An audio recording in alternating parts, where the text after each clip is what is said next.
La mujer que hizo sudar a 11 millones de personas mientras el país pasaba hambre, terminó sancionada por el mismo sistema que la convirtió en ícono. ¿Fue un símbolo de salud? ¿O una cortina de humo en medio del periodo especial? ¿Heroína que resistió? ¿O producto diseñado para distraer mientras todo se derrumbaba? Durante años fue la imagen perfecta: energía, licras brillantes, sonrisa eterna.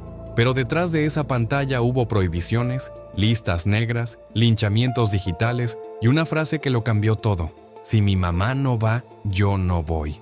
El régimen la necesitó. Después la silenció. Y cuando intentaron borrarla, Internet la convirtió en mito. Quédate hasta el final para descubrir por qué su programa siguió al aire, incluso cuando ella ya estaba castigada.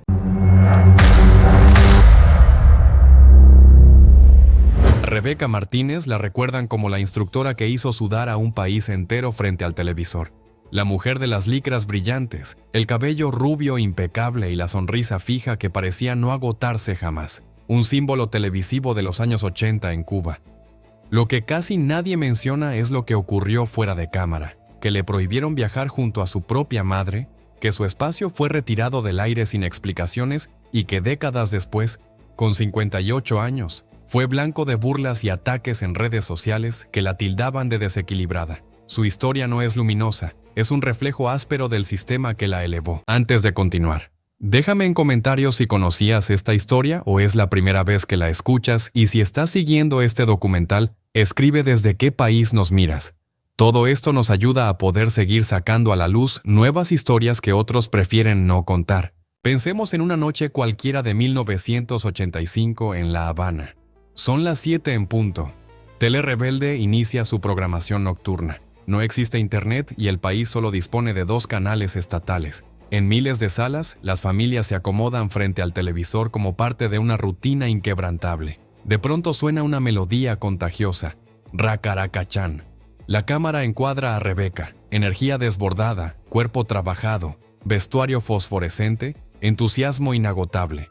Durante 15 minutos, 11 millones de personas siguen sus movimientos y, al menos por un rato, dejan en pausa el hambre, los apagones y la frustración cotidiana. Pero reducirla a una estrella carismática sería simplificar demasiado.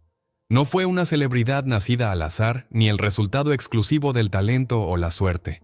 En el contexto de los años 80, cuando el gobierno necesitaba proyectar al exterior una imagen de bienestar, disciplina física y alegría socialista, hacía falta un emblema convincente, un rostro saludable, un cuerpo atlético, una sonrisa permanente. Rebeca encajaba con precisión quirúrgica en esa necesidad. Se convirtió en la vitrina perfecta. Su preparación comenzó mucho antes de que apareciera ante las cámaras. Nació el 12 de noviembre de 1964 en La Habana, dentro de una familia católica de clase media. A los 4 años ya asistía a clases de baile español en la Sociedad Artística Gallega. A los 6 incorporó ritmos latinoamericanos a su formación. A los 7 ingresó al Conservatorio Manuel Saumel para estudiar piano. Más adelante completó una licenciatura en canto en el Instituto Superior de Arte. La disciplina artística fue constante desde la infancia. Estaba formada para dominar escenarios. Sin embargo, el giro decisivo llegó en 1980. En la Sociedad Gallega, Rosalía de Castro conoció a Miguel Ángel Masjuan. Ambos decidieron participar en Para Bailar, el programa competitivo más popular de la televisión cubana de entonces, donde parejas aficionadas se enfrentaban en vivo. Rebeca y Miguel impactaron desde el inicio. Interpretaron el Voy Cansao de los Bam Bam y ganaron. Pero el triunfo no fue una celebración tranquila. Según ella misma contó años después, el resultado no se anunció esa misma noche. La rivalidad entre los seguidores de cada pareja desembocó en una pelea violenta dentro del estudio, obligando a posponer la proclamación hasta el día siguiente. El fervor por un concurso de baile alcanzaba niveles de confrontación impensables. La dupla Rebeca más Juan se mantuvo activa entre 1980 y 1984. Luego los caminos se separaron. Miguel emigró a Estados Unidos el 1 de mayo de 1991. Cruzó por Mexicali hasta llegar a Los Ángeles y terminó reinventándose como diseñador de vestuario, trabajando en producciones como Mira quién baila de Univisión. Desde su salida no volvieron a comunicarse. Él partió, ella permaneció en Cuba. Y cuando le preguntaron por qué nunca decidió emigrar, la explicación que ofreció fue profundamente dolorosa. Irse significaba algo más que cambiar de país. Implicaba no volver, cortar el vínculo con sus padres y aceptar una despedida definitiva. Con esa decisión sobre la mesa, la historia toma otro matiz, porque mientras muchos soñaban con salir, en 1985 el Estado apostaba por consolidar un fenómeno interno. Nació Gimnasia Musical Aerobia, transmitido de lunes a viernes, de 19:00 a 19:15 por Telerebelde. 15 minutos exactos, un cuarto de hora que detenía la rutina nacional. Rebeca aparecía combinando aeróbicos tradicionales con ese sandungo tan cubano, movimientos que ella misma definió como ligeramente psicalípticos. El vestuario, ligas multicolores ceñidas al cuerpo, cabello rubio llamativo, terminó convirtiéndose en un sello visual inconfundible. Tras 1959, la televisión cubana no había fabricado nada parecido. Fue el primer y probablemente único símbolo sexual diseñado desde la pantalla estatal. Ella solía minimizar su físico. Siempre he dicho que no soy bonita, pero tengo la gracia de la cubana, el movimiento del sandungueo que traté de incorporar a los ejercicios, explicó en más de una ocasión. El formato original se mantuvo alrededor de 15 años, desde 1985 hasta el 2000. Luego llegó Ponte en Forma, que arrancó a inicios de los 2000 y se extendió aproximadamente hasta 2011. Sumando ambas etapas, su presencia diaria en los hogares cubanos superó el cuarto de siglo consecutivo. La canción Racaracachá se volvió inseparable del programa, casi un himno doméstico. Muchos hombres quedaban hipnotizados frente al televisor. Innumerables mujeres aguardaban puntuales las 19:00 para ejercitarse con ella. Pero ese fenómeno no puede entenderse aislado de la coyuntura política. En los años 80, Fidel Castro impulsaba con determinación la idea de convertir a Cuba en potencia deportiva. El deporte dejó de concebirse como entretenimiento, pasó a ser un derecho constitucional. Desde 1961, el profesionalismo fue prohibido y todo quedó centralizado bajo el INDER, el Instituto Nacional de Deportes. Los resultados eran exhibidos como trofeos ideológicos. En los Juegos Panamericanos de 1991, celebrados en La Habana, Cuba superó a Estados Unidos en el medallero. En Barcelona 1992 llegó la primera medalla de oro olímpica en béisbol. Cada victoria servía para reforzar la narrativa de superioridad socialista. Dentro de esa estrategia existían dos frentes claros: hacia el exterior, atletas competitivos, récords, campeonatos, medallas; hacia el interior del hogar, bienestar físico, armonía, belleza. Rebeca encarnaba esa segunda línea de propaganda. Su imagen sostenía la idea de que el sistema producía cuerpos saludables y espíritus optimistas. Y, sin embargo, ocurrió lo inesperado. Si era tan funcional al discurso oficial, ¿por qué terminó sancionada? ¿Por qué su programa fue cancelado sin previo aviso? ¿Por qué pasó a un discreto segundo plano? La clave está en un episodio que ella misma relató recientemente. En pleno auge de popularidad, recorría el país entre carnavales, festivales y presentaciones. Durante una estancia en la Isla de la Juventud, vivió una situación angustiante. Un hombre intentó colarse por la ventana del baño del alojamiento donde se hospedaba. Arrancaron persianas, la seguían, la espiaban. El miedo fue real. Después de aquello pidió al Ministerio de Cultura una condición básica. Viajaría únicamente si su madre, Pili, la acompañaba. Inicialmente aceptaron, pero justo antes de una gira le informaron que su madre no podía asistir. Rebeca fue tajante: si mi mamá no va, yo no voy. La respuesta fue inmediata. La sancionaron. Durante meses quedó fuera de la televisión, sin entrevistas y sin presentaciones en vivo. Lo paradójico es que Gimnasia Musical Aerobia continuó transmitiéndose. Castigaron a la persona, pero conservaron el producto. El impacto del programa era demasiado útil para prescindir de él. El contexto agravaba la contradicción. Ya en los años 90, Cuba entró en el llamado período especial. En apenas 3 años, el PIB se contrajo un 35%. Se extendió la desnutrición. Apareció una epidemia de neuropatía óptica vinculada a la carencia de vitaminas. Los apagones podían durar hasta 18 horas, y el racionamiento alcanzó niveles extremos. Y aún así, cada tarde, durante 15 minutos, la pantalla seguía prometiendo energía, disciplina y vitalidad. En 1993 desapareció de la pantalla Cocina al Minuto, el emblemático espacio de Nitza Villapol. No fue por falta de audiencia, simplemente ya no había ingredientes que mostrar. La escasez era tan severa que muchas personas merodeaban los alrededores de la villa panamericana construida para los Juegos de 1991 con la esperanza de recoger restos de comida. Ese era el paisaje real del país. Y, aún así, cada tarde, Rebeca Martínez seguía entrando a los hogares con vitalidad intacta. Imagina 1992 desde dentro.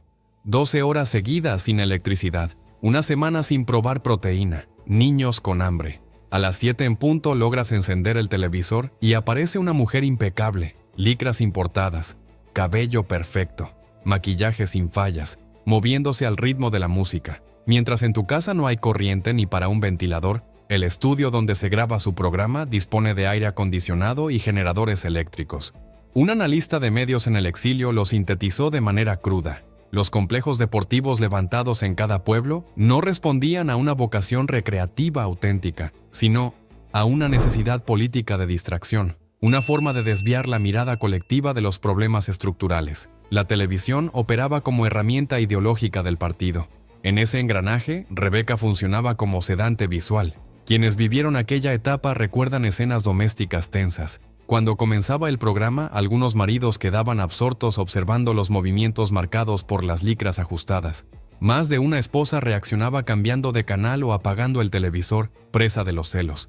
El espacio trascendía la gimnasia. En una sociedad moldeada por el puritanismo revolucionario, ella encarnaba un objeto de deseo poco habitual en la pantalla oficial. Las reacciones eran extremas. Recibía cartas amorosas enviadas incluso desde prisiones, algunas con contenido explícito, según relató. Un acosador llegó a su casa y su padre tuvo que ahuyentarlo arrojándole un cubo de agua. Entre las mujeres también se abría una grieta. Para unas era una fresca que explotaba su físico. Para otras, una mujer libre que exhibía sin miedo lo que Dios le había dado. Con el paso del tiempo y tras superar la sanción que la apartó temporalmente, surgió otro golpe inesperado. Un colega le hizo llegar información confidencial. Figuraba en la lista de bajo perfil del Ministerio de Cultura.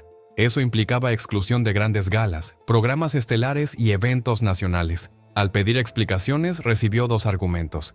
Ya no era tan joven y seguía despertando demasiada envidia.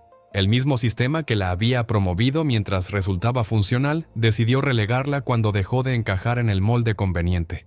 Gimnasia musical. Aerobia fue retirado sin anuncio previo, sin despedida, sin capítulo final. Rebeca lo descubrió como cualquier espectador.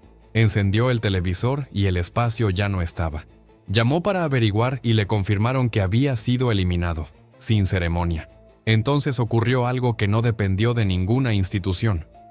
Años después, impulsada por la nostalgia de quienes crecieron viéndola, su figura resurgió en internet. Comenzaron a circular memes. Rebeca no envejece. Rebeca es un robot. Las teorías extravagantes proliferaron. Hologramas, pactos secretos, cirugías reservadas a la élite. Esas fantasías dicen mucho sobre el entorno que las produce. En un país donde las dificultades desgastan prematuramente a la población, que alguien alcance los 61 años con esa apariencia rompe los esquemas habituales de supervivencia. Ante lo inexplicable, muchos prefieren lo sobrenatural. La explicación real es menos fantástica. En noviembre de 2024 cumplió 61 años y aparenta 40. Ella atribuye esa diferencia a 3 factores. Genética, su madre vivió hasta los 97, ejercicio constante al menos 3 veces por semana y una actitud mental positiva. La juventud está en la mente, repite. Cuando le preguntan por intervenciones estéticas, responde sin dramatismo. Si algún día las necesita, se las hará. Pero aún no ha llegado a ese punto. Haz una pausa y piensa en todo esto. ¿Por qué tanta gente insiste en que Rebeca no puede ser normal? ¿Porque en un país donde el desgaste físico empieza temprano, estrés constante, carencias alimentarias, falta de medicamentos, condiciones duras, llegar a los 61 con ese aspecto rompe el patrón? En un entorno que envejece a muchos antes de los 40, su imagen parece una excepción incómoda. Resulta más fácil llamarla robot que aceptar que el sistema golpeó al resto con más fuerza. La comparan con Cher, la Cher cubana, por el cabello largo y oscuro, la figura entrenada, la actitud desafiante frente al paso del tiempo. Ella se toma esas analogías con humor. repite que no es una mujer hermosa, que lo suyo es simpatía y gracia criolla. Sin embargo, lo que verdaderamente provoca reacciones es otra cosa: su negativa a desaparecer, a retirarse discretamente, a comportarse como dictan las expectativas sociales para su edad. Ese pulso se hizo evidente en febrero de 2023. Rebeca estrenó un video musical titulado La Habitación, aunque el público terminó llamándolo Pom Pom Pom por el estribillo. La canción fue escrita por Tania, una rockera cubana, y el clip lo dirigió Maye Reguera en el Teatro Trianon. Allí aparece con vestuario brillante, bailando con intensidad a sus 58 años. En la letra se menciona comiendo pan con lechón. En un país donde hacía años que muchos no veían un trozo de cerdo, esa frase se interpretó como una provocación, aunque no necesariamente lo fuera. El video se viralizó, pero no por elogios. En redes sociales se desató una ola de ataques. La llamaron desequilibrada, ridícula, inapropiada para su edad. El youtuber Alexander Otaola comentó: «A esa edad no puedes esperar que corra como un caballo. Deberías esperar un andador». Los mensajes ofensivos crecieron hasta el punto de que Rebeca limitó los comentarios en Facebook tras acumular 254 publicaciones, en su mayoría críticas centradas en su edad. Personas cercanas aseguran que ese linchamiento digital la sumió en una depresión profunda. No obstante, también hubo respaldo. Desde Miami, el actor Erdwin Fernández escribió que no gustarle la canción era válido, pero que burlarse de su edad o destilar veneno no lo era. Señaló además que muchos de quienes se mofan de ella tienen prohibido, bajo amenaza de cárcel, hacer lo mismo con su presidente y lo aceptan. Con esa frase, puso el dedo en la llaga. Parte de la frustración colectiva encontraba en Rebeca un blanco más seguro que el poder. El presentador Frank Abel Gómez recordó haberla entrevistado en varias ocasiones y defenderla de comentarios basados en estereotipos. La describió como una mujer valiosa que intenta sobrevivir con su arte en un país que asfixia la cultura. La periodista Mónica Baró ofreció otra lectura. Su empeño en mostrarse alegre, en insistir en la felicidad pese al contexto, podría entenderse como un acto de resistencia. Negarse a ser aplastada por la miseria, negarse a amargarse, negarse a morir en vida. Pero surge una duda inevitable. ¿Esa energía constante refleja equilibrio real o encubre un dolor profundo? En 2023 falleció su madre, Pili, a los 98 años. Fue la figura central en su existencia. Diseñó durante años su vestuario y la acompañó a cada presentación. Rebeca nunca se casó ni tuvo hijos. Dedicó su vida al cuidado de sus padres hasta el final. Tras esa pérdida, algunos observadores interpretan su intensa actividad en redes como un mecanismo de defensa, casi maníaco, una forma de no enfrentarse al vacío ni a la soledad. Los videos donde baila sola en su casa, habla con entusiasmo frente a la cámara o comparte reflexiones sobre la felicidad, podrían leerse de dos maneras: como prueba de fortaleza o como llamados silenciosos de auxilio envueltos en optimismo.